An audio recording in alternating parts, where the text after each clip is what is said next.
tem uma denúncia importantíssima que eu queria aqui colocar no Atualizando, que você não verá na grande mídia, mas não verá mesmo, tá? O deputado federal André Fernandes, ele noticiou os assassinatos de 2 políticos filiados ao PL ocorridos em menos de 48 horas no estado do Ceará. Tá? Inclusive, a gente tem aqui um vídeo, uma parte do vídeo do André Fernandes, que a gente queria assistir com vocês. Serei altamente criticado por causa desse vídeo que estou fazendo. E tenho ciência de que, pelo simples fato de estar falando aqui o que vou falar, também corro risco de morte. Mas eu não vou me acovardar, eu não vou me calar e eu cobrarei justiça, custe o que custar.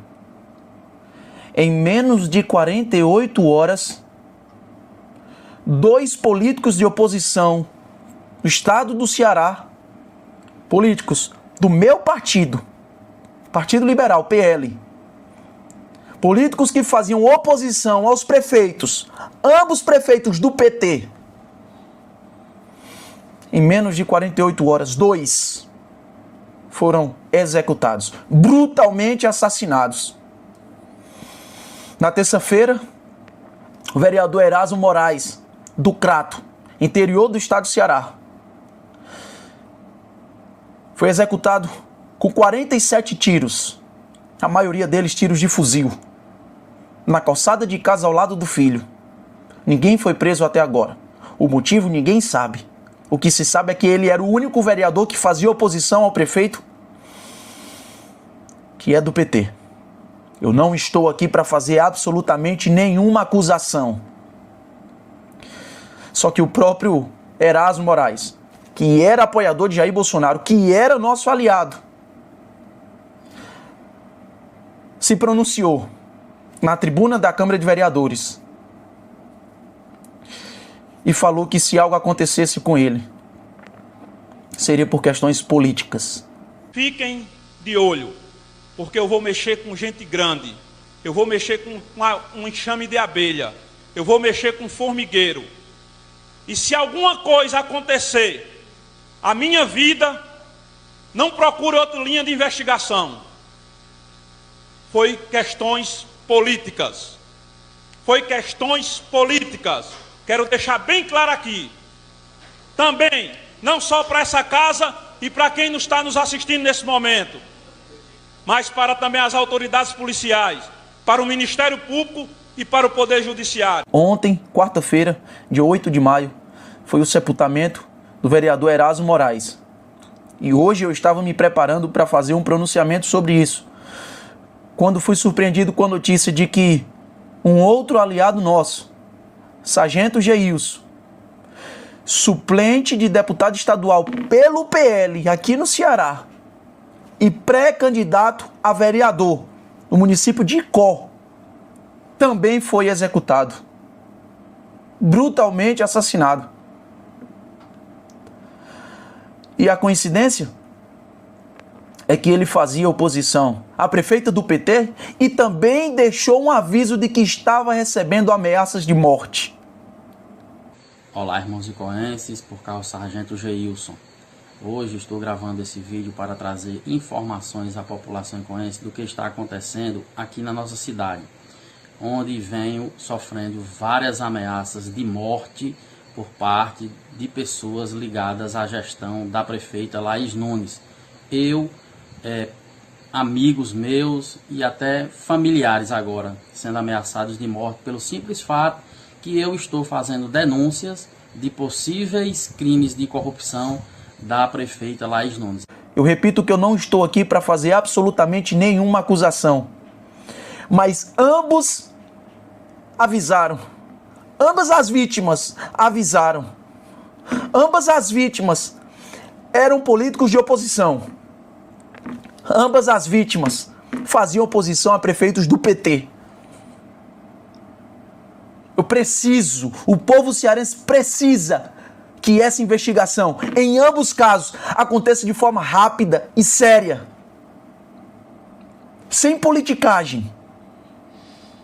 Qual foi o motivo desses assassinatos? Quem mandou matar o vereador Erasmo Moraes? Quem mandou matar o sargento Geilson, nosso suplente de deputado estadual? O que me revolta é que nenhum dos dois casos está repercutindo a nível nacional. Mas como bem sabemos, se fosse algum vereador político do outro lado, com certeza isso já estaria nas manchetes de todos os jornais. Manifestações nas ruas, artistas falando. Mas não. Se trata de dois simples políticos. O vereador e um suplente. Dois simples políticos de direita, conservadores, apoiadores de Jair Bolsonaro e do PL. Talvez se fosse do PT ou do PSOL teria repercussão, mas são do PL.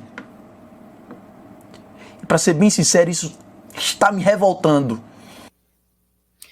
É revoltante mesmo, e por isso a gente fez questão aqui no Te Atualizei News de trazer essas informações. Coronel Gerson, é uma situação muito triste, né, ver como que o nosso país, a política acaba relacionada com crime. Não adianta tentarem te impedir de assistir os meus vídeos.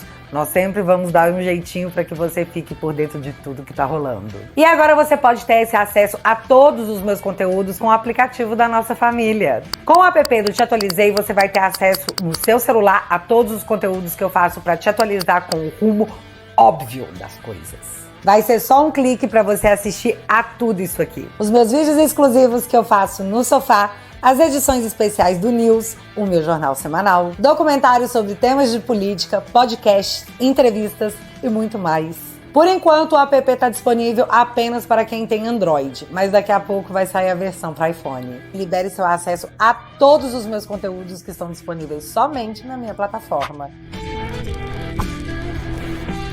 Ela acaba relacionada com crime e você acaba chamando a atenção com essas notícias que você nos traz da grandeza ou da grandiosidade do nosso país em termos de base territorial. Então, você, nas suas palavras anteriores, falava assim, puxa, essa emergência no Rio Grande do Sul, ela demanda que a gente carreie para o Sul a maior parte dos esforços. Mas, na verdade, o nosso país é um país gigantesco e cheio de complexidade. Só para você ter uma ideia, eu vou chegar nesse ponto da segurança, mas as próprias chuvas no Maranhão agora tem mais de 30 cidades também que estão alagadas lá no Maranhão.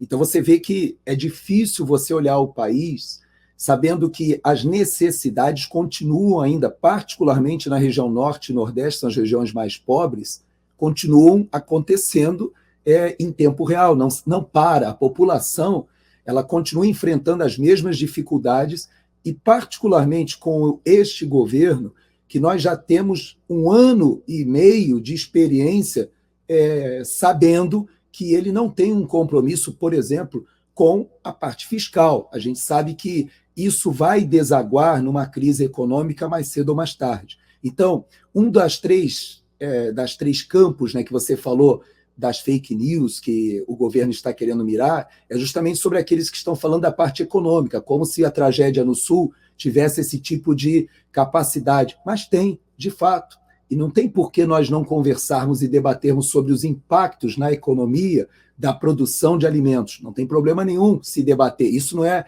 causar alarme para a população. Da mesma forma, a segurança pública.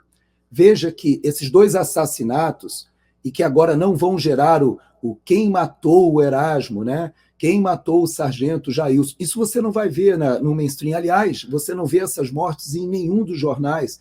As pessoas não estão preocupadas com essa guerra que está acontecendo no nosso país em várias áreas. Hoje não é mais só o Rio de Janeiro, não é mais a Assembleia Legislativa, não é somente ali do Tribunal de Contas do Estado do Rio de Janeiro, dos desembargadores do Rio de Janeiro, que a gente já sabe que esses são órgãos que foram tomados ou sofreram grande pressão do crime organizado no Rio de Janeiro. Mas hoje nós temos isso em várias partes do país, quando o próprio Comando Vermelho e o próprio PCC, o Primeiro Comando da Capital, eles disputam áreas no norte e nordeste do país. Isso que está acontecendo no Ceará, e que os próprios assassinados alertaram com antecedência que eles estavam mexendo em interesses do crime organizado ligados à política. Essa é uma realidade. O nosso país hoje tem o crime organizado se imiscuindo não somente na política municipal, estadual, mas no poder judiciário e até no poder executivo. Essa é uma realidade que nós vamos precisar enfrentar. E durante essa crise humanitária no Sul, esses outros problemas que nós temos estruturais no país na área de segurança pública, por exemplo, eles não cessam. Pelo contrário, alguns até se agravam se aproveitando de que as atenções estão voltadas ali para o Sul. Então, você veja que os nossos desafios são muito grandes, a nossa bancada no Congresso Nacional tem muito trabalho, porque, ao mesmo tempo, o governo federal se aproveita para driblar aquilo que o Congresso Nacional aprovou, como, por exemplo, a questão fiscal, né, que nós já tínhamos aprovado, o governo federal ele vetou as isenções, né, fiscais que já estavam prorrogadas e agora ele negocia como burlar isso. Chegou-se ao ponto agora do Supremo Tribunal Federal julgar que não é inconstitucional a lei das estatais, que foi votada pelo Temer e respeitada pelo governo Bolsonaro, ou seja, de não aparelhar as estatais politicamente. Mas qual foi a decisão do Supremo Tribunal Federal? De fato, é uma lei legítima, ela não tem nada de inconstitucional, mas para o governo Lula nós vamos abrir uma exceção.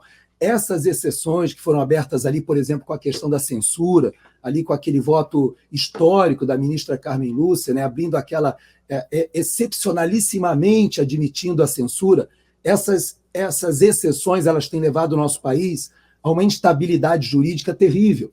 Então você veja que os problemas continuam existindo, são muito grandes, e nós precisamos não esquecer dos nossos irmãos do Rio Grande do Sul e, ao mesmo tempo, não deixarmos de lutar e militar pelos outros problemas do país, que são problemas que não vão desaparecer no curto prazo, demandam muito trabalho.